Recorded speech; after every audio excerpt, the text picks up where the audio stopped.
Ici, le stade Gerland à Lyon, où dans quelques instants va débuter la deuxième mi-temps de ce match passionné, de ce grand derby opposant les équipes de l'Olympique Lyonnais qui vient de pénétrer sur la pelouse, que vous apercevez à droite de votre écran, et de l'association sportive de Saint-Étienne, dont voici les premiers joueurs.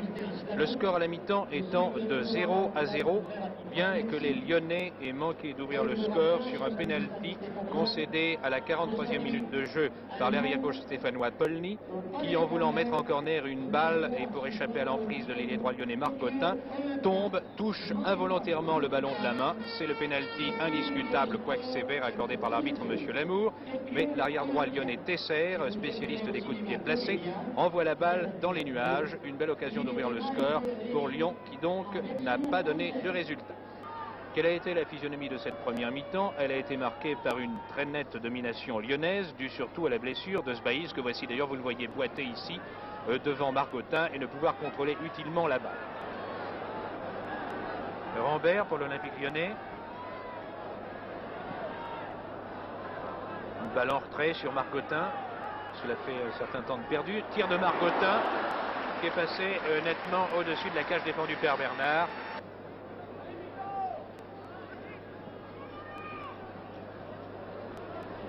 Il n'a rien donné au bénéfice des Stéphanois. Voici de nouveau Rambert en action pour Lyon.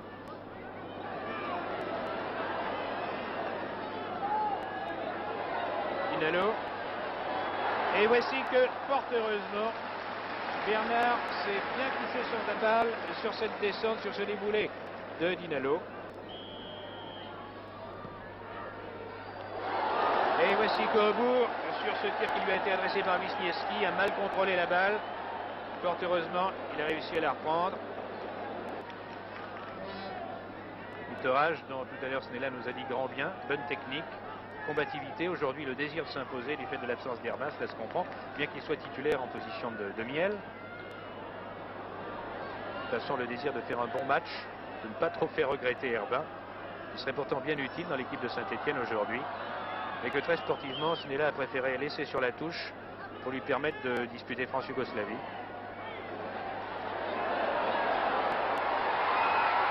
Et voici un tir, la balle étant passée à côté, sur un tir qui a été adressé par Revelli, à la suite d'une mise hors de position de la défense lyonnaise.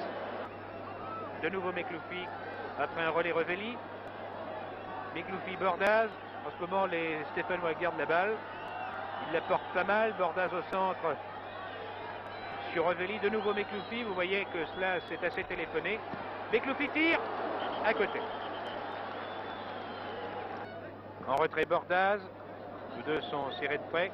Toutefois Mekloufi conserve le contrôle de cette balle et essaye d'alerter Wisniewski en embuscade, sans y parvenir d'ailleurs.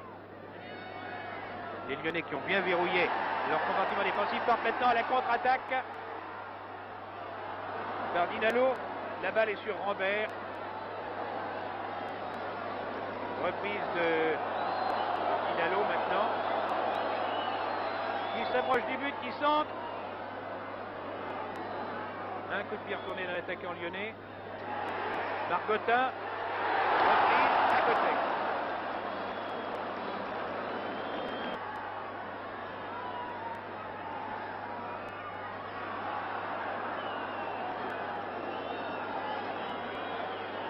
En ce moment, les Stéphanois jouent manifestement le match nul. On ne saurait leur en vouloir.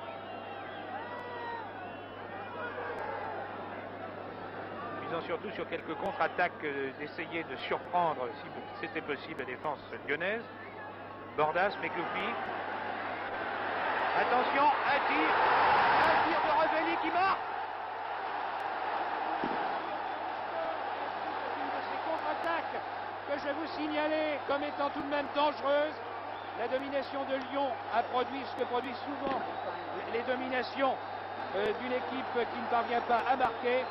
Sur contre-attaque, Revelli à la suite d'une très belle 1-2 entre Bordaz et Mekloufi. Revelli qui était en position d'ailier gauche a battu au bourg, ouvre ainsi le score pour Saint-Étienne. Corner au bénéfice des Lyonnais, c'est donc une occasion pour Lyon de tenter l'égalisation alors qu'il ne reste plus que 2 minutes et demie à jouer. Sur le corner, tête de Marcotin. Et la balle est une nouvelle fois remise en corner. Je ne sais pas si c'est par Bernard ou par Polny ou par les deux. À moins que Richard Tinaski, qui était également sur la trajectoire, ne se soit interposé. J'ai l'impression qu'il y a moins de 2 minutes, Herba. D'après mon chronomètre, il y a moins d'1 minute. À moins que l'arrêt de jeu, il y a eu un arrêt de jeu de décompté, c'est possible. Nous allons voir. Lyon par Tesser, contré dans le dos par Salen. Un coup franc indiscutable. Rambert tire le coup franc. Reprise et tire. But! Reprise de Milano qui marque.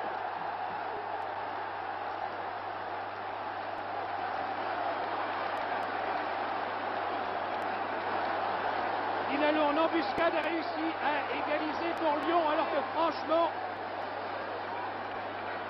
franchement on se demandait si les Lyonnais parviendraient à arracher le match nul. Et sur la physionomie du match, c'est justice. Car ils ont dominé la plupart du temps, ils ont eu davantage d'occasions de but que les Stéphanois, qui pour le moment peuvent s'estimer très contents du match nul s'ils parviennent à le conserver, ce qui paraît tout de même acquis.